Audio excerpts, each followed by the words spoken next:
Muy buenos días, familia, muy buenos días, iglesia, muy buenos días, amigos que nos visitan. Que el Dios de toda gracia que nos llamó a su gloria eterna, los perfeccione, los afirme, fortalezca y establezca. Al sea la gloria por los siglos de los siglos. Amén. Seguimos con nuestro estudio de la primera epístola de Pedro. Ya estamos arribando al final de esta epístola. Hoy es el penúltimo mensaje de esta serie. En ella estamos viendo cómo ser obedientes en medio de la prueba, cómo manejar el dolor, cómo manejar el sufrimiento. Pedro dice que hay tres tipos de sufrimiento.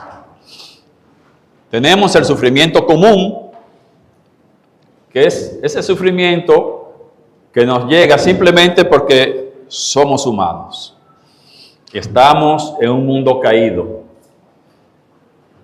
Otras personas nos pueden dañar sin nosotros hacer nada. Nos puede llegar el mal, el sufrimiento, incluso a nuestras casas.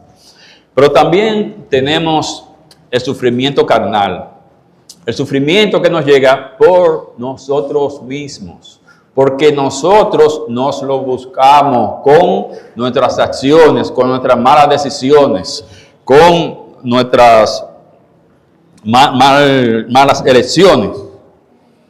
Si yo me emborracho, estoy manejando borracho, puedo tener un problema, puedo tener un accidente. Y esto es un sufrimiento carnal, es un sufrimiento carnal. Nosotros producimos la mayoría tal vez de los problemas en nuestras vidas, nosotros mismos, con nuestras acciones. Gálatas dice que todo lo que el hombre sembrare, eso también segará. El que siembra viento, recoge tempestades. Pero también está el sufrimiento cristiano. Ese sufrimiento que llega por nosotros hacer las cosas correctas, por ser obedientes a la palabra de Dios. Y Jesús es nuestro principal ejemplo. Jesús sufrió. Jesús sufrió por hacer cosas correctas o por hacer cosas malas. Sufrió por hacer lo correcto. Y eso es el sufrimiento cristiano, cuando usted sufre por hacer el bien. El mensaje de esta mañana lo he titulado ¿Qué hacer cuando somos perseguidos? En esta parte, ya Pedro está terminando su epístola, está escribiendo ya la conclusión de la epístola y va a ser como un resumen. Ya hemos venido hablando acerca de ese sufrimiento cristiano. Ahora él va a hacer un resumen en una conclusión de su carta. En este pasaje que vamos a estar mirando hoy, es el pasaje en el capítulo 4, en los versículos del 12 al 19. Vamos a estar viendo esta parte, terminando el capítulo 4, donde Pedro dice que hay 5 cosas que usted necesita hacer cuando usted está siendo perseguido, cuando usted sufre como cristiano, cuando usted sufre por su fe, cuando usted es acosado por la gente en el trabajo, en la escuela, en la universidad, en su vecindario, o por sus amigos que no entienden por qué usted ha decidido obedecer a Dios. No van a entender esto, pero tú estás desperdiciando tu vida. Pues, como vimos anteriormente, son esas mismas personas las primeras que empiezan a hablar de ti y a señalarte, a ridiculizarte. Y por las cosas que usted hace, pero que a ellos no les gusta. ¿Qué usted hace en esta situación? ¿Qué hacemos cuando estamos siendo perseguidos por nuestra fe? Eso es lo que vamos a ver esta mañana y vamos a leer esta porción Primera epístola de Pedro, capítulo 4, los versos del 12 al 19. Leemos en el nombre del Padre, del Hijo y del Espíritu Santo. Amados, no os sorprendáis del fuego de prueba que os ha sobrevenido, como si alguna cosa extraña os aconteciese, sino gozaos por cuanto sois participantes de los padecimientos de Cristo, para que también en la revelación de su gloria os gocéis con gran alegría. Si sois vituperados por el nombre de Cristo, sois bienaventurados, porque el glorioso Espíritu de Dios se reposa sobre vosotros. Ciertamente, de parte de ellos, Él es blasfemado, pero por vosotros es glorificado. Así que ninguno de vosotros padezca como homicida, o ladrón, o malhechor, o por entrometerse en lo ajeno. Pero si alguno padece como cristiano, no se avergüence, sino glorifique a Dios por ello. Porque es tiempo que el juicio comience por la casa de Dios. Y si primero comienza por nosotros, ¿cuál será el fin de aquellos que no obedecen al Evangelio de Dios? Y si el justo con dificultad se salva, ¿en dónde aparecerá el impío y el pecador? De modo que los que padecen según la voluntad de Dios, encomienden sus almas al fiel Creador y hagan el bien. Gracias te damos, mi Dios, por tu palabra, que es lámpara a nuestros pies y lumbrera en nuestro camino. Gracias te damos por el Espíritu Santo que nos ha dado, porque Él nos ilumina, Él nos ayuda a entender tu palabra. Padre, te pedimos perdón por nuestros pecados, reconocemos que estamos lejos de tu santidad, pero es nuestro mayor anhelo estar cerca de ti, estar en comunión contigo, continua contigo, Señor, caminar en tu luz admirable. Pero para esto necesitamos estar limpios. Por eso te pedimos que perdones nuestros pecados, conscientes o inconscientes, y que nos limpie de toda maldad. Te pido, mi Dios, que me utilice como un instrumento de bendición para la iglesia, para las personas que están aquí en esta mañana, y que tu palabra explicada les pueda ayudar a hacer los cambios que necesitan hacer en sus vidas para ser mejores creyentes y mejores personas, mejores esposos, mejores hijos. Quita, mi Dios, todo lo que impida que nosotros podamos entender, recibir tu palabra y sobre todo aplicarla en nuestras vidas. Estos favores te los pedimos en el nombre que es sobre todo nombre, en el nombre de Jesús. Pedro dice que hay 5 cosas que debemos hacer cuando estamos siendo perseguidos por ser obedientes a la palabra de Dios, por hacer lo correcto, lo que Dios manda. Y lo primero que debemos hacer, dice Pedro, es que no debemos sorprendernos. No debemos sorprendernos cuando nos llegue la prueba, cuando nos toque. Está diciendo, va a llegar, les va a llegar. Pero en ese momento en que le llegue, no se sorprenda. Dice el verso 12, amados, no os sorprendáis del fuego de prueba que os ha sobrevenido, como si alguna cosa extraña os aconteciese. No es extraño. No se sorprenda, no se choque, no se asuste, no se ha cogido fuera de base cuando eso pase. Porque le va a pasar cuando la gente la menosprecie, cuando la gente esté retando su fe. Esté preparado. Si usted es un creyente obediente a Dios, hay puntos en su vida que a la gente no le va a gustar. La gente no va a estar conforme con Pedro. Los lectores de Pedro estaban siendo perseguidos. ¿Por qué? No eran delincuentes, no eran ladrones, no eran asesinos, no eran homicidas, pero estaban siendo perseguidos, apresados, torturados, tirados a las fieras. ¿Por qué? No estaban haciendo nada malo. Por su fe. Porque estaban siendo obedientes a lo que Dios dice. Si son desobedientes, nadie se va a meter con ellos. Pero si quieren agradar a Dios, va a haber personas que no lo va a probar. No va a probar su vida. Jesús fue muy realista con esto. Fue muy claro y dijo, en el mundo tendréis aflicciones. Él no lo está escondiendo. Él no está diciendo, si tú vienes a mí, si tú crees en mi promesa, todos tus problemas se van a resolver. Y tú vas a vivir tranquilo, y tú vas a vivir en paz. No. Él dijo, en el mundo tendréis aflicciones, pero no se preocupen. Yo he vencido el mundo. Él fue claro, él fue sincero con eso. Yo digo, si tú me vas a seguir, tú tienes que pagar el precio.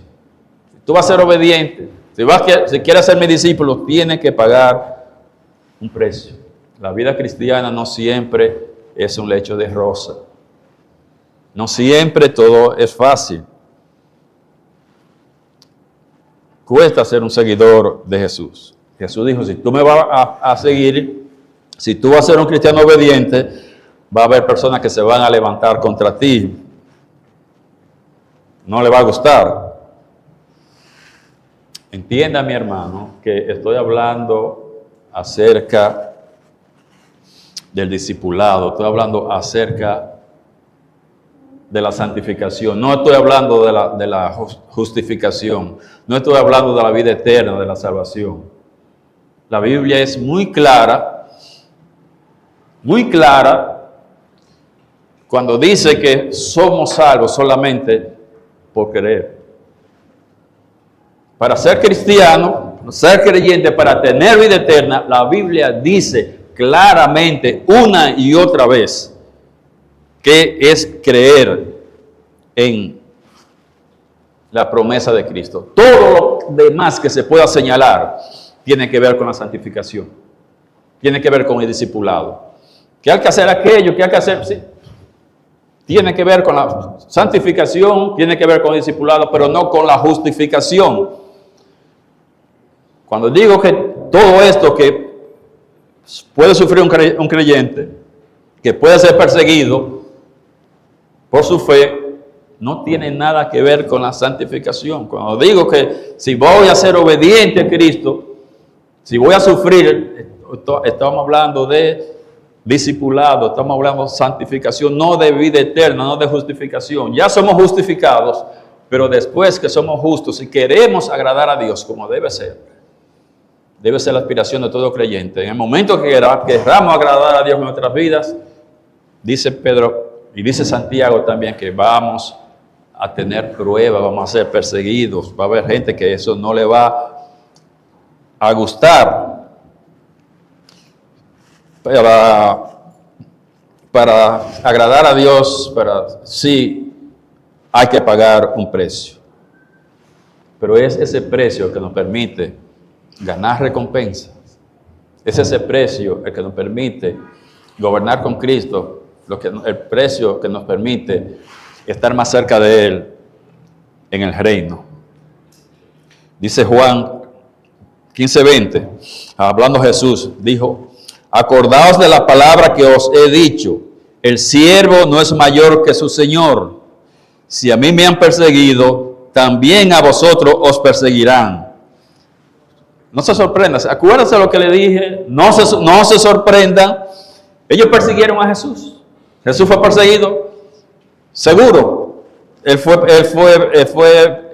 perseguido. Si ellos me hacen esto a mí, dijo Jesús, si ellos me hacen esto a mí, me han perseguido, también, no quizás, a lo mejor es posible, también lo va a pasar. También lo van a perseguir a ustedes, se lo van a hacer a ustedes. Hay un mito que dice que si yo hago todo bien, si yo siempre estoy haciendo lo correcto, yo voy a tener mi vida tranquila, yo voy a tener mi vida en paz. Eso es incorrecto. Eso no es verdad. Usted puede hacer todas las cosas correctas y no es verdad que todo va a ser placentero. Jesús hizo todo lo correcto. Jesús fue perfecto y lo crucificaron. Haciendo todo bien y lo crucificaron. Así que no debemos sorprendernos cuando nos estén persiguiendo por nuestra fe. Porque queremos agradar a Dios, porque queremos ser obedientes, porque queremos ser recompensados, porque queremos terminar la carrera bien. Pueden venir persecución. En segundo lugar, debemos regocijarnos. Si nos están persiguiendo, Pedro dice, él reconoce que nos pueden perseguir, que nos van a perseguir, pero él dice, en lugar de lamentarse, debemos regocijarnos. Dice el verso 13, la parte A, sino gozaos por cuanto sois participantes de los padecimientos de Cristo. Dice, regocíjate. No te quejes, al contrario, celebra. No está diciendo que tú goces por el martirio. No debemos amar el martirio, sino en esa condición, en esa situación, alegrarte, celebrar, no tener una fiesta de compasión. Ay, mira, pero yo que no le hago nada mal a nadie, y mira por lo que estoy pasando, y mira lo que me hacen. Yo no me meto con nadie, yo ayudo a cualquiera que me lo pide. Yo siempre estoy orando, y mira, y empiezan a hacer como una víctima, una fiesta de compasión. Pedro dice, no dice que esté gozando por la persecución, sino regocíjate ¿por qué? Él dice que me regocije en medio de la persecución. No por la persecución, sino por los resultados. Por los resultados. Si soy fiel en medio de la persecución, ¿qué va a pasar? Voy a ser recompensado. Entonces, regocijarme, tener una visión al futuro, hacia adelante, no inmediata. ¿Por qué debo regocijarme? ¿Por qué debemos regocijarnos cuando somos perseguidos? Y Pedro da dos razones. Pueden haber más, pero Pedro da dos motivos, dos razones. En primer lugar, porque el sufrimiento será recompensado. Ese sufrimiento que está padeciendo, si eres fiel, si eres obediente, ese sufrimiento va a ser recompensado. Dice el 13b, para que también en la revelación de su gloria, en la venida de Cristo, en la revelación de su gloria, os gocéis con gran alegría. Cuando venga Cristo, gozarse con Él. Dice la Biblia que si sufrimos con Él, también gobernaremos con Él. Romanos 8:18 dice, pues tengo por cierto que las aflicciones del tiempo presente, esas aflicciones que estamos pasando ahora por ser cristianos, él dice, tengo por cierto, es una verdad, que las aflicciones del tiempo presente no son comparables con la gloria venidera que en nosotros ha de manifestarse. Dice el verso 18, en el 17, él dice, si sufrimos con Él, coherederos, si es que sufrimos con Él, para que juntamente con Él seamos glorificados. Ese sufrimiento será recompensado. Entonces, por eso debo gozarme. Por eso debo gozarme. Es la única manera, el sufrimiento es la única manera para gobernar con Cristo. No hay otra manera. Están estrechamente unidos el sufrimiento a gobernar con Cristo. Estrechamente ligados. Las recompensas eternas no son un regalo. La vida eterna sí es un regalo. Por eso no hay que hacer nada, porque es un regalo. Un regalo no se compra. Si tengo que hacer algo por ese regalo, no es un regalo. Si tengo que aportar algo, lo que sea, entonces no es un regalo.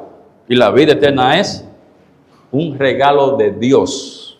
Es un regalo de Dios. Es un don de Dios, dice Efesios. Es un don de Dios. Pero la recompensa hay que sudarla, hay que guayar la yuca. tener la recompensa. A nadie le van a dar recompensa por su linda cara, ni por su lindo cuerpo, ni por sus títulos, ni por el dinero, ni por la educación que tenga, sino por la fidelidad a Dios, por su obediencia. Son ganadas, son merecidas. ¿Cómo puedo ser merecedor? Por medio del dolor.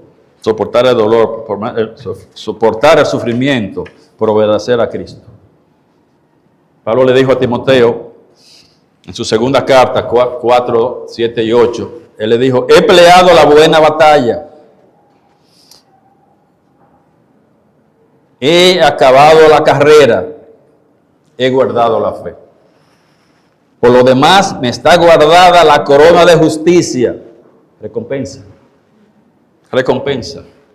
¿Por qué? Por haber guardado la fe, por haber hecho lo que Dios dice que debemos hacer. He guardado la fe, por eso me está guardada la corona de vida, la cual me dará el juez, el Señor, juez justo en aquel día, en el día de Cristo, en el tribunal de Cristo. Y no solo a mí, sino también a todos los que aman su venida. Pablo está diciendo que su sufrimiento va a ser recompensado. Él guardó la fe, fue obediente. Pero él dice que esas recompensas no son exclusivas para Pablo, no son exclusivas para él, sino para cualquiera de nosotros que guarde la fe también. Para cualquiera de nosotros que sea obediente. No es para Pablo, no era para los apóstoles, no era para los profetas, para cualquiera de nosotros que hagamos lo que ellos hicieron, guardar la fe, ser obedientes. Ser obedientes. Ese dolor va a ser recompensado. Dijo Jesús en Apocalipsis 22:12: he aquí yo vengo pronto, y mi galardón conmigo, para recompensar. La recompensa es una enseñanza que se repite prácticamente en todos los libros de la Biblia. Así termina Apocalipsis, así termina la Biblia diciendo. La Biblia es un libro de discipulado, no es un libro evangelístico, es un libro de discipulado. Que mi galardón conmigo para recompensar a cada uno según su obra. La segunda razón por la cual debemos regocijarnos es porque Cristo puede ser visto en mi vida. Cristo puede ser visto en mi vida. Dice el verso 14: si sois vituperados por el nombre de Cristo, sois bienaventurados, porque el glorioso Espíritu de Dios se reposa sobre vosotros. Ciertamente de parte de ellos Él es blasfemado, pero por vosotros es glorificado. Cuando usted está teniendo un tiempo duro por amor a Jesús, está pasando mal por ser obediente a Jesús, eso significa que Dios, que Cristo puede ser visto en su vida. Que se está manifestando, que se ve el fruto del Espíritu Santo en su vida. Por eso lo van a perseguir. Mientras esto no ocurra, mientras usted vive igual que vive el mundo, no va a pasar nada. Nadie lo va a perseguir. Pero cuando usted está viviendo de una manera diferente, en obediencia, cuando se puede ver el fruto del Espíritu, ¿qué va a pasar? Vienen los ataques. Entonces vienen los ataques. Cuando yo la estoy pasando mal, cuando la gente me menosprecia por mi fe, o me reta por mi fe, ¿qué quiere decir esto? Felicidades. ¿Te está pasando esto? Pues felicidades. Alguien está viendo algo diferente en tu vida. Alguien está viendo algo diferente en tu vida. Por eso te atacan. Es al mango bonito que le tiran piedra. Por eso te están atacando. Felicidades, felicidades, regocíjate, regocíjate. Si alguien no te está retando, si usted nunca ha enfrentado, ¿qué dice? ¿Qué significa esto? ¿Qué dice esto de ti? Bueno, tal vez tu fe sea muy débil, tal vez tú estás viviendo igual que ellos. Pablo le dijo a Timoteo: todo el que quiera vivir una vida santa va a sufrir persecución. Todos. No te están persiguiendo, no te están atacando en tu medio. Tal vez no esté viviendo esa vida santa. No tengo nadie que me rete, no tengo nadie que me ataque, probablemente no estoy viviendo una vida santa. Cuando la gente sí lo ataque, cuando lo acosen por su fe, felicidades, felicitaciones. Esto puede decir que usted es una persona de carácter, una persona de convicción, una persona capaz de pararse por algo y no caerse por cualquier cosa. Estar firme en su creencia. En ese lugar, ¿qué debemos hacer? No debemos avergonzarnos. Cuando somos atacados, perseguidos por nuestra fe, no debemos avergonzarnos. Versos 15 y 16. Así que ninguno de vosotros padezca como homicida, o ladrón, o malhechor, o por entremeterse en lo ajeno. Pero si alguno padece como cristiano, no se avergüence, sino glorifique a Dios por ello. Pedro sigue avisándole a creyentes, a personas que han nacido de nuevo, que no sufran como homicidas, o como ladrones, o como malhechores. ¿Se está dando cuenta usted que Pedro dice que es correcto pedirle a un cristiano que no sea homicida? Se está dando cuenta que Pedro le está escribiendo a creyentes y le está diciendo que no deben padecer como ladrones. Que es apropiado decirle a un creyente esto, que no sean homicidas, que no sean ladrones. Y lo digo porque andan personas diciendo que un creyente no puede ser homicida, que un creyente no puede ser ladrón. Si roba, o no es creyente, o perdió la salvación. Pedro dice que no es así, que él no piensa eso. Un cristiano puede cometer cualquier delito que puede cometer cualquier persona del mundo sin dejar de ser creyente. Conozco creyentes ladrones. Conozco creyentes ladrones que andan predicando santidad. Ladrones confesos. Yo no estoy dudando que sean creyentes. Es un pecado. Yo no estoy dudando que esa persona sea un creyente. Ladrón confeso, predicando santidad, predicando salvación por señorío. Yo no le digo, tú no eres creyente porque tú robaste. Y luego hiciste esto, y luego hiciste aquello. Es posible, Pedro dice, es posible que esto ocurra. Es posible que eso pueda pasar. Una razón por la que es malo sufrir por hacer las cosas incorrectas es porque esto no deja beneficio. Hacer lo malo, el pecado, no deja beneficio a nadie.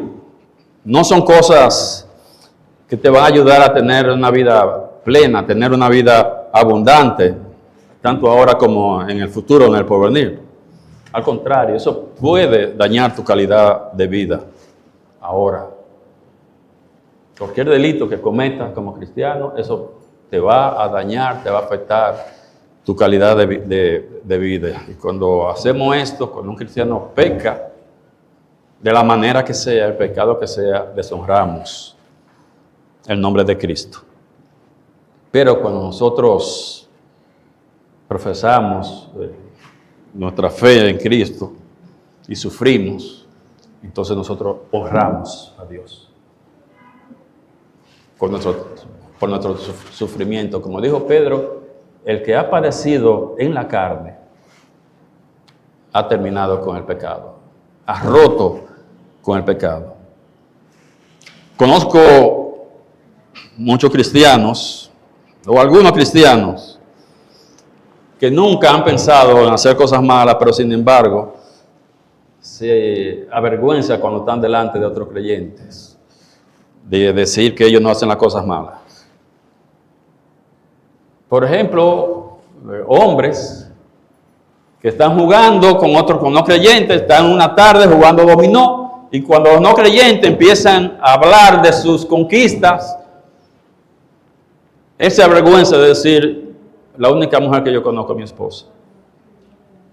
Nunca ha pensado en engañar a su esposa, pero le da vergüenza delante de estos que están diciendo y alardeando de conquista y de cuántas cosas. A él le da vergüenza decir, no, yo no hago eso. Yo la única mujer que yo conozco es mi esposa. Como si eso fuera algo para que diera vergüenza. Como si eso fuera algo para avergonzarse. ¿Se dan cuenta cómo que está el mundo? ¿Cómo es que está la sociedad? ¿A dónde hemos llegado? Sé de jóvenes que nunca han usado droga, pero cuando están con los demás les da vergüenza decir que no lo han hecho. Esa vergüenza. Sé de jóvenes que se han mantenido sexualmente puros, pero les da vergüenza decir que son vírgenes delante de los demás. Porque en el mundo, encontrar un joven que sea virgen, eso es buscar como una aguja en un pajar. Ahora una vergüenza. Llegar a cierta edad y ser virgen es una vergüenza. Miren dónde hemos llegado. Y le da vergüenza decirlo. Decir esto. Pedro está diciendo, no es un asunto solamente de que el justo no haga cosas malas. No es solamente que no haga cosas malas, sino que usted no se avergüence de hacer lo correcto. No avergonzarme de hacer lo correcto, admitir que yo hago lo que Dios dice, yo no me voy a avergonzar. No se avergüence por su fe, no se avergüence por sus valores. Manténgase firmes. Dijo Jesús en Marcos 8:38. Dijo Jesús, porque el que se avergonzare de mí y de mis palabras en esta generación adúltera y pecadora, el Hijo del Hombre se avergonzará también de él cuando venga en la gloria de su Padre con los santos ángeles. No que va a perder la salvación, pero cuando usted esté ante el tribunal de Cristo, dice la Biblia que algunos de nosotros se va a alejar con el rabito entre las piernas. Avergonzados. El que se avergüenza de Cristo, él se va a avergonzar también. Es mi hijo, pero no fue un hijo obediente. No fue un buen hijo. Es mi hijo, sí, pero no fue un buen hijo. Cristo no se avergonzó de morir por ti. Entonces, no te avergüences de vivir por Él. Él no se avergonzó. Número 4, cuando somos perseguidos, cuando estamos bajo presión, debemos pensar en la disciplina. Pensemos bien lo que vamos a hacer, porque tendremos que dar cuenta. Pensemos bien cómo vamos a vivir, porque Dios nos está viendo. Dios no puede ser burlado. Vamos a tener que dar cuenta. Estamos invitando a la disciplina de Dios a nuestras vidas. Estamos llamando a la disciplina de Dios. Y va a venir. Y viene. Dice los versos 17 y 18. Porque es tiempo de que el juicio comience por la casa de Dios. La casa de Dios es la iglesia. Somos nosotros. Porque es tiempo de que el juicio comience por la casa de Dios. Y si primero comienza por nosotros, ¿cuál será el fin de aquellos que no obedecen el Evangelio de Dios? Y si el justo con dificultad se salva, ¿en dónde aparecerá el impío y el pecador? Bueno, el verso 17 explica los versos anteriores, el 15 y el 16. ¿Qué habían dicho? El 15 y 16, que no debemos sufrir como homicida, ladrón, que no debemos avergonzarnos. ¿Por qué? Lo está diciendo. El verso 17 dice, ¿por qué? ¿Por qué no debemos hacer esto? Dice, porque es tiempo de que el juicio comience por la casa de Dios, por nosotros, por la iglesia. Ya Pedro venía hablando del tribunal de Cristo en los versos 13 y 14. Él venía hablando del tribunal de Cristo, pero ahora dice directamente, específicamente menciona el juicio. Ahora dice el juicio. Habló del tribunal de Cristo 13 y 14, pero ahora dice en estos versos que el juicio, ha llegado el momento de que el juicio comience en la casa de Dios. Y eso podría referirse al juicio en esta vida, más que al tribunal de Cristo.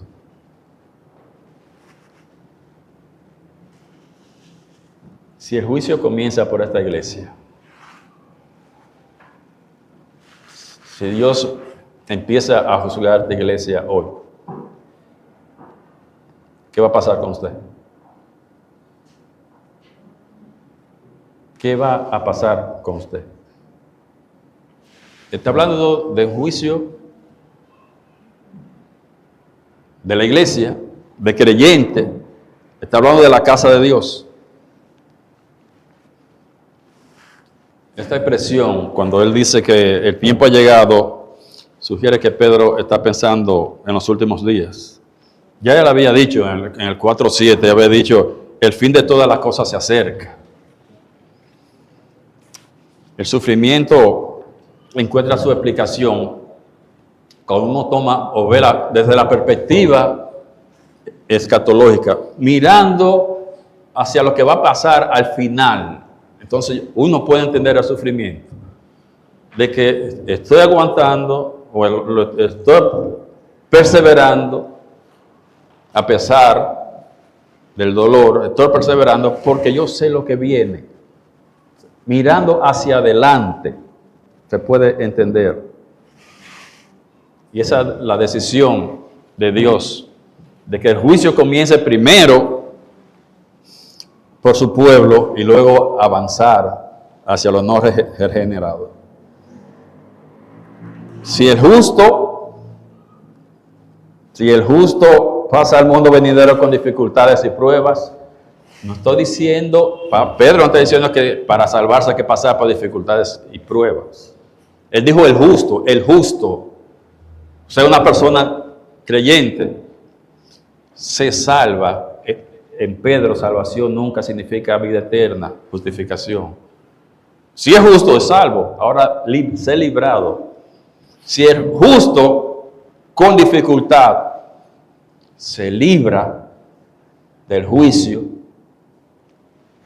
¿Qué va a pasar con los desobedientes?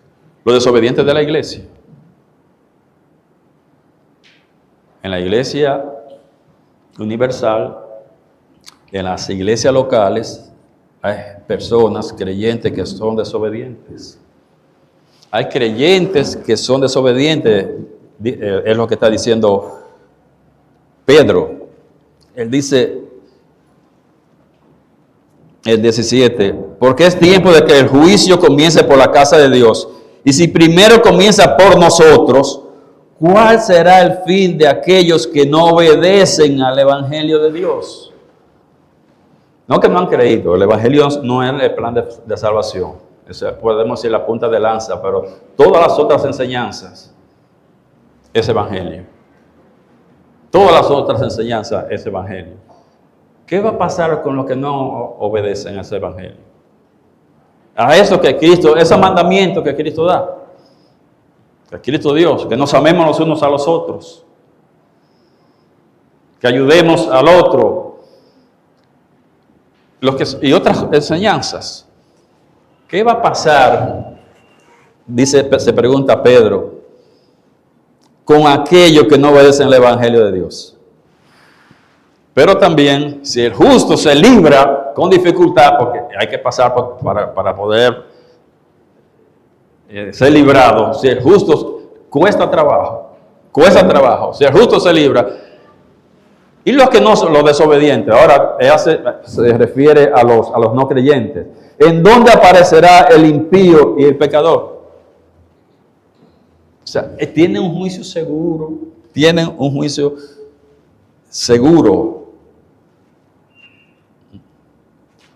Es con dificultad y sufrimiento que entramos se alcanza la salvación de su vida. Cuando dice salvación de su vida, no es la vida física. La vida física, no está hablando de vida eterna. Cuando, en Pedro y en la Biblia, en toda la Biblia, cuando se habla de la salvación del alma, eso no es lo mismo que nacer de nuevo. No es lo mismo que nacer de nuevo. Es la salvación de la vida física,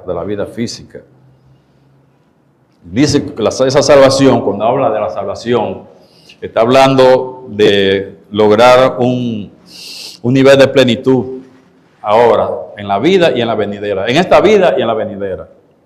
Lo mismo que dijo Jesús en Juan 10:10. Yo he venido para que tengan vida eterna. He venido para que tengan vida, o sea, vida eterna. Entonces, y vida en abundancia. Que tengan vida y vida en abundancia. Eso dijo Juan 10:10.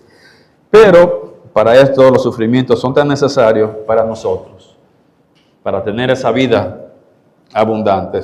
Esos sufrimientos son necesarios para nosotros, como lo fueron también para Cristo. Para Cristo, el camino a la gloria pasó por la cruz. Y eso es verdad también para sus seguidores. El camino a la gloria, el camino a la recompensa, pasan por el sufrimiento. Como fue para Jesús. Esa es la gran enseñanza que tenemos en Primera de Pedro, en nuestra primera carta. Esa es la gran enseñanza. Así como Cristo ganó gloria a través del sufrimiento, nosotros también lo hacemos a través de nuestros sufrimientos.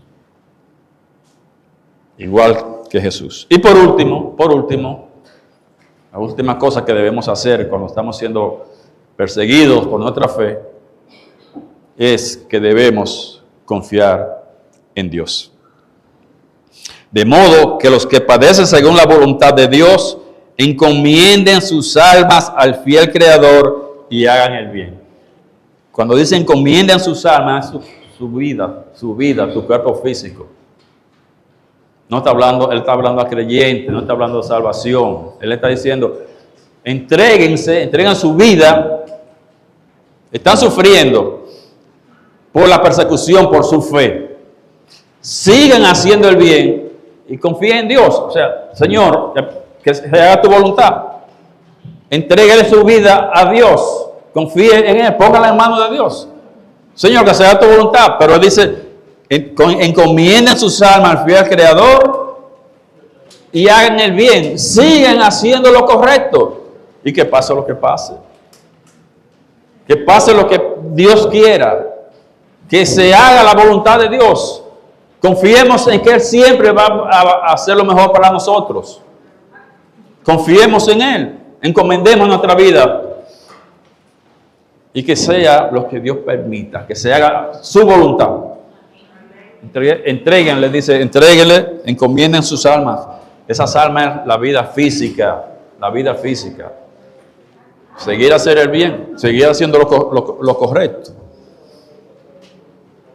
Ahí Pedro termina en el capítulo 4 diciendo esto: encomienden sus almas al fiel Creador y hagan el bien. Subrayen la voluntad. De modo que los que padecen según la voluntad de Dios, subraye su Biblia, según la voluntad de Dios. ¿Significa esto que a veces el sufrimiento es de acuerdo a la voluntad de Dios? ¿El sufrimiento a veces es de acuerdo a la voluntad de Dios? No lo digo yo. Lo está diciendo Pedro, lo está diciendo la Biblia. Algunas veces sí, algunas veces el sufrimiento es exactamente la voluntad de Dios para su vida. ¿Por qué? Porque Dios está más interesado en su carácter que en su comodidad. Porque es la única manera como usted puede gobernar con Cristo. A través del sufrimiento. Es la única manera. Por ahí hay cierta clase de la cristiandad que dice que la voluntad de Dios es que todos seamos ricos, que todos seamos millonarios, que usted debe estar sano, que Dios debe responderle todas sus oraciones, que usted debe tener todas las cosas que usted quiera y que nunca usted debe tener problemas. El evangelio de la prosperidad. Si usted tiene problemas, si usted no tiene dinero, está en pecado y no tiene fe. Usted no es un buen cristiano, usted no es un buen creyente, porque los hijos de Dios son ricos. Eso no han leído a Primera de Pedro. Eso no han leído a primera de Pedro, donde dice que sí, que a veces el sufrimiento es la voluntad de Dios. Ese es el sufrimiento cristiano. Siempre es para nuestro crecimiento. Las pruebas de crecimiento.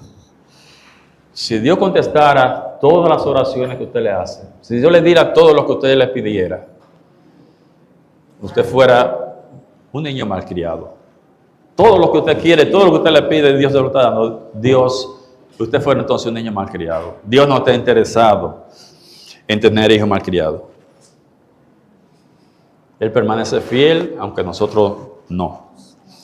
Así, mis hermanos, que no piensen que si ustedes le están pasando mal, no es que Dios está enojado con usted.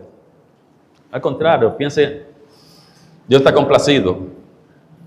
Usted está pasando mal, pero usted se mantiene obediente, Dios está complacido. Te ha considerado digno de sufrir por su hijo. Y dése cuenta que el grado de sufrimiento por Jesús es en ese mismo grado que vamos a compartir su gloria venidera. Que Dios bendiga su palabra. Amén.